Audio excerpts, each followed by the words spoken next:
गुजरात मरकजी अंजुमन ताजरान जलालपुर जट्टा की काबीना के हमरा सेक्रेटरी चौधरी वजाहत हुसैन से मुलाकात। ताजरों को दरपेश मसाइल पर तफसीली बातचीत। तफसीलात के मुताबिक मरकजी अंजुमन ताजरान जलालपुर जट्टा के सदर शफीक मुगल और जनरल सेक्रेटरी मोहम्मद जहीर अहमद मीर ने अपनी काबीना के हमरा ज़हूर पैलेस गुजरात में सेक्रेटरी चौधरी वजाहत हुसैन से मुलाकात की और ताजरों के मसाइल के बारे में ब्रीफिंग दी। ताहम इस मौका पर तहसीलदार और चीफ ऑफिसर बल्दिया भी मौजूद थे, जबकि शुरका में मौलवी मुनीर, मोहम्मद शौकत, मौलवी जज आसिफ भट्ट, शहजाद डार, अमानुल्लाह भट्ट, सेठ अशफाक, हामिद जहीर मीर, चौधरी सजावल, सादिक रांझा समेत दीगर ताजर शामिल थे। इस मौका पर सदर शफीक मुगल, जनरल सेक्रेटरी मोहम्मद जहीर अहमद मीर ने काबीना के हमरा ताजरों के मौजूदा मसाइल पर तफसीली तबादला ख्याल किया और सेक्रेटरी चौधरी वजाहत हुसैन को मुकम्मल आगाही दी। सेक्रेटरी चौधरी वजाहत हुसैन मिर्जा इमरान बेग ने तमाम तर मसाइल सुनने के बाद तरजीही बुनियादों पर मसाइल हल करने की यकीन दहानी भी करवाई, जबकि दूसरी जानब मिर्जा इमरान बेग की कॉल पर एक्सियन वापडा ने टेलीफोनिक गुफ्तगू करते हुए कहा,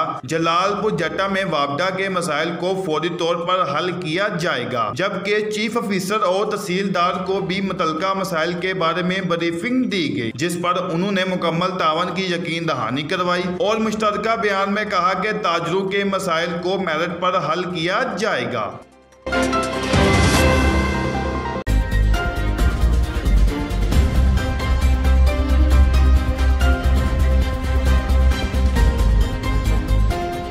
पाक न्यूज़, पाकिस्तान की आवाज़।